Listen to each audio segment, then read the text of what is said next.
What's up guys, welcome back to my channel. So this was originally intended just to go in this week's vlog, but I couldn't cut this footage down to less than 5 minutes, so I decided to make it its own video.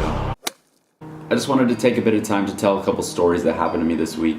Both of these stories have to do with driving. I'll start with the one that happened earlier in the week. This was like Monday or something. So I went to pick up my sister and we were driving home, approaching an intersection where I was turning right, and I saw two pedestrians, one who had just gotten onto the sidewalk and one who was taking their last step onto the sidewalk. And I was approaching the turn with a decent amount of speed, like the right amount of speed that you want to go through a corner with. And the girl who was taking her last step onto the sidewalk turned back around and noticed that I was turning the corner with a normal amount of speed and not really stopping, even though it was my light, it was my right of way. She turned back around, took a couple steps onto the street, so I had to swerve out into the next lane, and she actually ended up spitting onto the car. My sister was in the passenger seat, so she ended up like throwing up her hands towards this girl saying like, "What are you doing?" I feel like there might have been something going on with this girl other than she was just thinking that I was being careless or something. From what I could see, her mouth was all like white. It looked like she was foaming, but I don't think she was foaming, but like there's a possibility of drugs being involved, whatever, like I have no idea. But anyways, we got home, we got out of the car and noticed that there was spit on the passenger side door. So that was great. Just a really weird experience overall.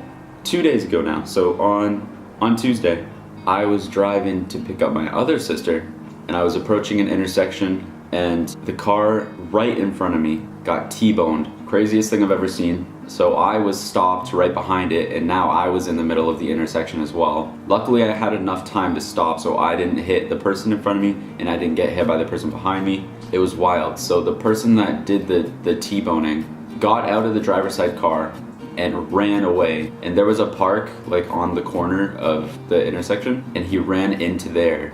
There was enough space between me and the car that got hit that another car zoomed through that opening, and I was like, is this guy being chased by someone or what? Like it was really scary. And then all of a sudden 3 cop cars zoomed through that space as well. I was like, oh my gosh, these guys are on the run from the police. Whoever they are, like whatever they did, they're on the run from the cops. And then I see like 1 or 2 cops on foot running into the park as well to catch this guy. It was crazy. And then the guy in the car that got hit, I forget if he was alone or not, but he got out of his car and was like leaning against the door and he seemed like shook. I didn't know what to do. I was panicking too, so I got out. I put my car in park and I got out and I kind of yelled to him because I didn't really want to like go all the way over. I don't know. I asked him if he was okay and he said yeah, but obviously like he was shaken up. I don't know if he was really like hurt. I know I would be shook. And his car was like smoking from the front and the damage was really bad. I'm gonna put up this picture.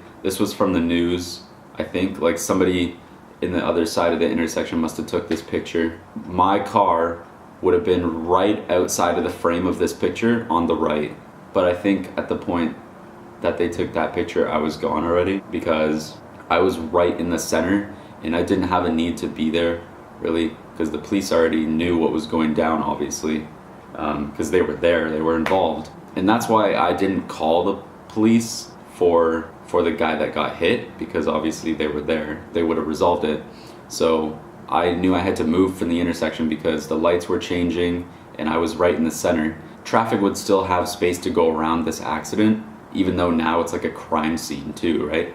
And then when I got home later that day, my family ended up finding out from the news that it was a 13-year-old boy in the car driving who was a juvenile. I don't know if he broke out of juvie or something, but he stole a minivan and he was sitting at a red light. The cops came up to him and approached him and he zoomed over the median onto the other side of the lane and then went through the red light and hit that guy. So crazy story. When I can still picture the exact moment when the collision occurred, and I've never seen anything like that, and it's really unfortunate that stuff like that happens. So I guess I'm gonna turn this into a little PSA. If you're a driver, always make sure you look both ways when you're crossing an intersection. That's a really important thing that not a lot of people do. So I know I'm guilty of not doing that all the time, but I know for the rest of the day, for sure, I was a little bit paranoid and I was just making sure I was being super careful. So if you're a driver, please be safe. Thank you for checking out this video. Please make sure you like and subscribe, and I'll see you in Saturday's vlog.